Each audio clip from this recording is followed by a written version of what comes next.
Alors Slimane, si cette reconnaissance d'un État palestinien par la France se concrétise, concrètement, qu'est-ce que ça changera pour le peuple palestinien? Alors, ça changera que si c'est la France, ce sera le premier pays européen membre du G7, membre permanent du Conseil de sécurité, qui reconnaît donc l'État de Palestine.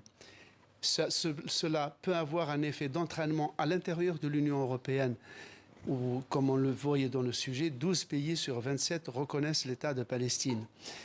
Pourquoi l'effet d'entraînement sur l'Europe pourrait être décisif? Parce que l'Europe est le premier partenaire commercial d'Israël. C'est celui avec lequel Israël a les rapports économiques, scientifiques, militaires, techniques, académiques, universitaires les plus fructueux. Donc si l'Europe est unie sur le principe calé sur le droit international, celui de deux États, donc le premier étant existant, c'est-à-dire Israël, le second l'État de Palestine, l'Europe, qui est jusqu'à maintenant le premier donateur pour l'État de Palestine, mais politiquement complètement paralysée par les divisions entre ses membres sur la question, eh bien l'Europe pourrait dans ce cas-là mettre sur la table la condition, c'est-à-dire demander à Israël de respecter les valeurs européennes pour continuer à bénéficier de ces largesses et de ces facilités économiques.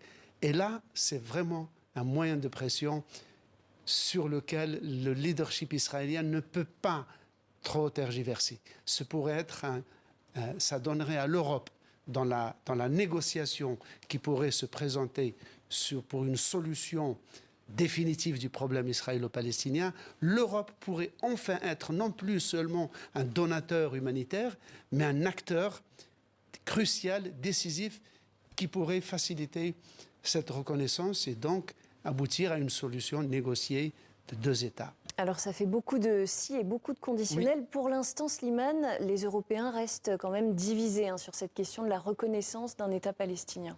Très divisés. Il y a des paradoxes. Regardez, par exemple, il y a des pays comme les ex-pays communistes. Tchéquie, Pologne, Roumanie, Bulgarie, Hongrie. Eux ont reconnu l'État palestinien dès 1988, à l'époque soviétique. Mais depuis lors, ils n'ont jamais renié cette reconnaissance de l'État de Palestine, accueillent chez eux des représentations officielles palestiniennes, ont à Ramallah des ambassades auprès de l'État de Palestine, mais sont très pro-Netanyahou, ont voté pratiquement toutes les résolutions de l'ONU, contre toutes les résolutions de l'ONU, même celles qui demandaient une trêve purement humanitaire. C'est un des paradoxes européens, mais ce groupe de pays, plus l'Allemagne et l'Autriche, bloque dans un sens favorable au gouvernement israélien toute décision vers la reconnaissance. Merci beaucoup Slimane Zeguidour pour cet éclairage.